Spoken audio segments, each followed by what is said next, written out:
देखो ये हमारा सवाल है 6.2 का सवाल नंबर दूसरा। किसी त्रिभुज PQR की भुजाओं, एक त्रिभुज हमारा PQR, इसकी भुजाओं PQ और PR पर क्रमशः बिंदु E और F स्थित है। ध्यान रखो तुम्हें क्या दिया है, त्रिभुज दिया है। क्या दिया है? एक त्रिभुज दिया है PQR, ठीक है। एक क्या दिया, किसी त्रिभुज PQR की भुजाओं PQ और PR पर क्रमशः बिंदु E और F स्थित है। यानी इस भुजा पे और इस भुजा पे एक बिंदु है E और एक बिंदु है F। तो यहां हम लिख देते हैं E और यहां बना देते हैं F। तो यहां हमें कंडीशन दी गई है, निम्नलिखित में से प्रत्येक स्थिति के लिए बताइए कि क्या EF समांतर QR है। इस वाला बताना है कि जो आपका ये EF है, ठीक है, QR के समांतर है कि नहीं। यानी A वाली जो भुजा आपकी इस भुजा के समांतर है या नहीं है। एक बार सवाल फिर समझते हैं कि किसी त्रिभुज PQR, हमें एक त्रिभुज दिया है PQR, उसमें दो भुजाएं हैं PQ और PR। यहाँ पे बिंदु E PQ में दिया है E और PR में दिया है F।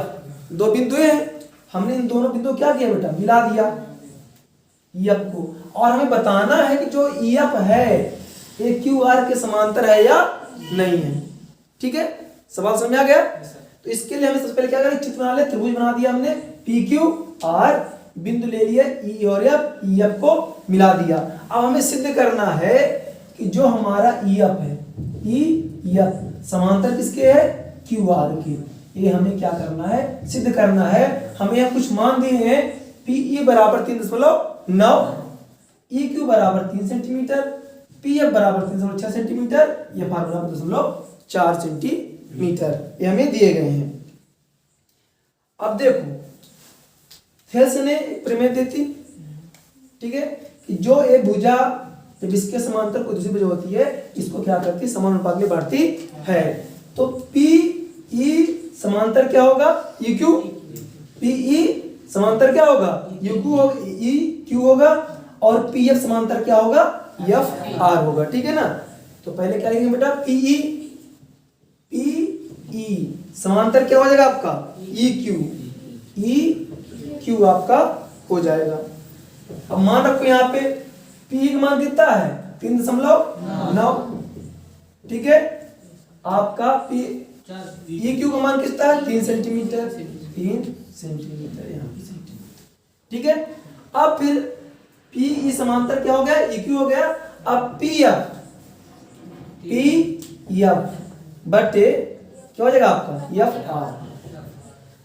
अब देखो PF मान कितना है, 3.6, और आपके पास मान कितना है, 2.1। अगर हम इसको सॉल्व करें, 3 एक कम भाई, 3 से भाग करोगे 3 एक कम 3 हो जाएगा, फिर 3 तक आई 9, 3 आ गया। और यहाँ पे अगर हम भाग करें इसका, तो 12 × 36 और 12 × 24, तो 3/2 आ जाएगा।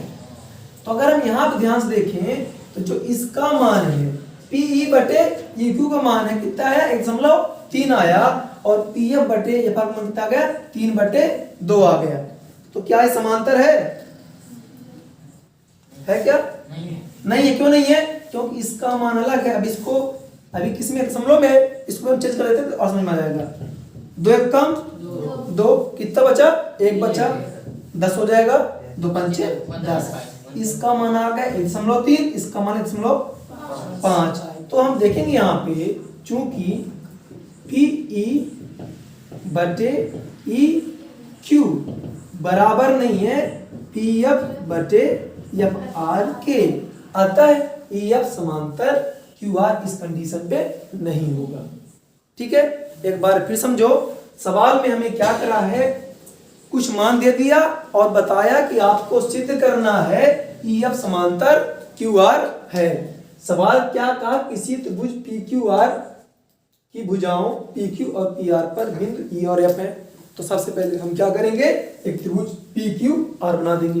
ठीक है, तो हमने क्या करा, पी क्यू आर बना दिया, और पी क्यू बोला बिंदु ई है और पी आर बोला बिंदु एफ है। तो हमने क्या करा, ई आर को मिला दिया।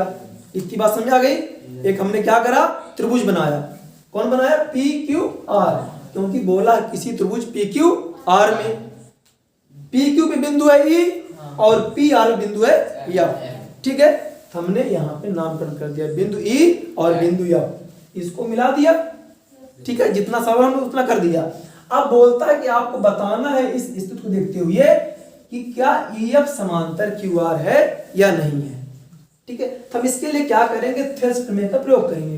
क्या करेंगे, थेल्स प्रमेय का प्रयोग करेंगे। यानी यहाँ पे पीई इसके अनुपात में होगा इक्यू के, और पीएफ किसके अनुपात में होगा बेटा, पीआर। ध्यान रखना है, पीई बटे इक्यू और पीएफ बटे एफ आर। ए इसके अनुपात में होगा और ए वाला इसके अनुपात में होगा। इतना तो याद ही रहेगा। त्रिभुज बना दोगे, बिंदु रख दोगे। अब इस वाले साइड में पीई बटे ई क्यू, पीएफ बटे एफ आर। कोई दिक्कत होगी, किसी दिक्कत होगी?